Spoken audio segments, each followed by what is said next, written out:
Assalamualaikum saudara-saudariku dari Sabang hingga Merauke. Kembali lagi bersama kami pecinta kopi dan narasi. Di sini kami menyajikan sebuah narasi Jenderal Gatot Nurmantio, di mana beliau memaparkan kajian ilmiahnya dalam ruangan akademik yang membuat satu studio mengheningkan cipta. Yuk simak kajian ilmiah ini dengan rasa penuh syukur dan jangan mudah baper. Karena hidup di dunia ini hanyalah senda gurauan. Langsung saja saudara-saudariku, gaskun. Para purnawirawan ini adalah orang-orang gila, Pak. Satu orang gila, yang kedua orang-orang penakut dan sangat takut. Ini dulu yang perlu dipahami. Gilanya apa?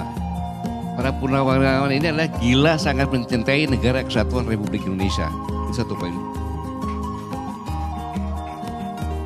Yang kedua, para purnawirawan ini juga jiwa korupsinya tinggi, sangat menyintai Presiden kita Pak Prabowo. Itu latar belakang. Yang kedua, para purnawirawan ini penakut. Takut kepada Tuhan Yang Maha Esa, Allah Subhanahu wa Ta'ala. Mengapa? Karena semua purnawirawan ini pernah bersumpah secara pribadi. Yang beragama Kristen, demi Tuhan saya berjanji. Yang beragama Islam, demi Allah saya berjanji pribadinya. Akan selalu setia kepada negara kesatuan Republik Indonesia yang berdasarkan Pancasila dan Undang-Undang Dasar 1945. Sampai dia mati, sumpah ini masih berlaku pada dirinya sendiri.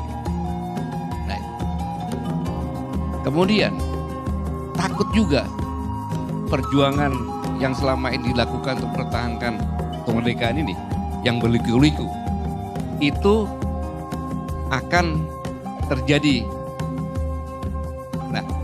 kekacauan dan lain sebagainya. Mengapa demikian? Tentu sama-sama kita sudah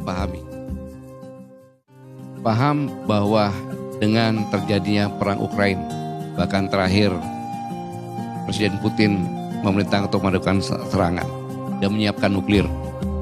Yang kedua adalah perang dagang antara China dengan Amerika. Sehingga kita ini hidup dalam hutan rimba, persaingan perdagangan yang sangat keras, yang kalah akan hancur. Sepintas kita melihat, memang aman-aman saja gitu. Tapi kalau kita lihat kenyataannya, negara kita ini baru bisa menjual sumber daya alamnya saja dan menjadi pasar. Kemudian yang menakutkan, finansial menurun, nilai tukar rupiah pelan-pelan merosot. Ini kan indikasi. Maka saya mengatakan bahwa kita melihat ini adalah satu kesatuan. Saya tidak membela siapa juga, karena membela secara hukum, Bung Rafi sudah, Bang Dri juga sudah nyampaikan. Tapi ini adalah kekhawatiran. Dan kekhawatiran itu kekhawatiran saya. Saya selama 2 bulan lebih gak pernah bicara dimanapun juga. Di depan publik baru tadi sama hari ini. Kenapa? Karena hutan rimba itu kalau kita tidak siap, maka kita akan menjadi bangsa pasar raja yang akan habis. Kita ini hidup dengan kos yang sangat besar untuk produksi. Tetapi kita menghasilkan high quality. Kemudian high price. Bagaimana bisa bersaing? Karena kenapa? Kita ini penuh dengan premanisme yang berkedok ormas. Kita penuh dengan mafia hukum, mafia politik, mafia tanah, mafia ekonomi dan sebagainya. Kemudian yang kedua, selanjutnya lagi korupsi. Saya pikir kita sepakat masalah ini kan. Nah, dalam konteks seperti ini, kita melihat apa yang disampaikan oleh para purnawirawan itu adalah pernyataan sikap. Tidak ada paksaan apapun juga. Dan pernyataan sikap ini sudah dihitung benar-benar. Bentuk kecintaan kepada negara. Tidak memaksakan presiden harus mencopot, tidak. Dan pernyataan sikap ini jangan melihat nomor 8 secara berurutan. Ada pertimbangan Undang-Undang Dasar 45 tidak kembali, tetapi ada semacam amandemen. Itu sangat bagus berdasarkan perkembangan, karena sudah 25 tahun lebih kan gitu. Nah, ini yang saya maksud bahwa Dalam kondisi semacam ini, contohnya premanisme yang berkostum ormas, yaitu Hercules. Hercules itu kurang ajar dia. Kenapa kurang ajar? Dia mengatakan bahwa Pak Setiawaso itu melakukan pengkhianatan kepada negara. Mau kudeta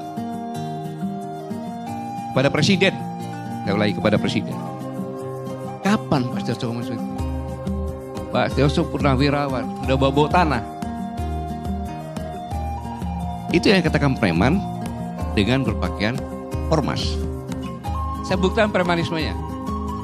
Grip, Jawa Barat, mengatakan kalau ingin dicintai oleh Grip, pertama kali mau gubernur, wali kota, bupati, yang pertama harus mencintai Grip, yang kedua baru mencintai rakyat. Kan gila.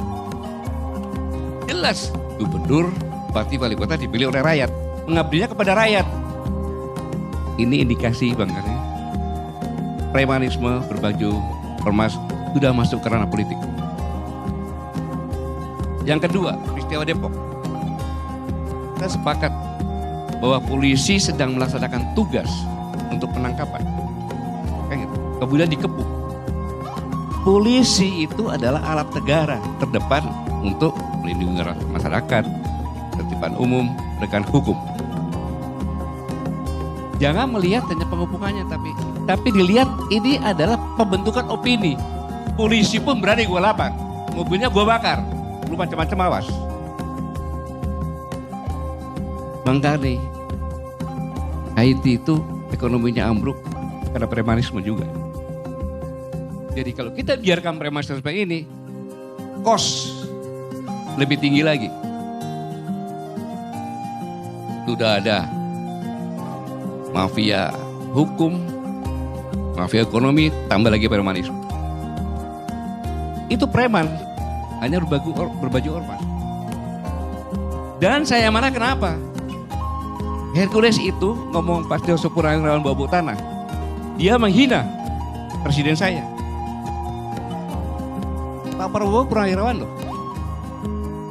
Mantan Danjen Kopassus, Pangkostrat.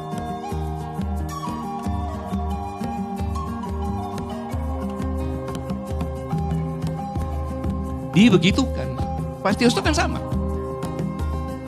Perjuangannya sudah begitu panjang. Apa yang dilakukan terhadap Indonesia yang namanya Hercules? Kecuali preman apa?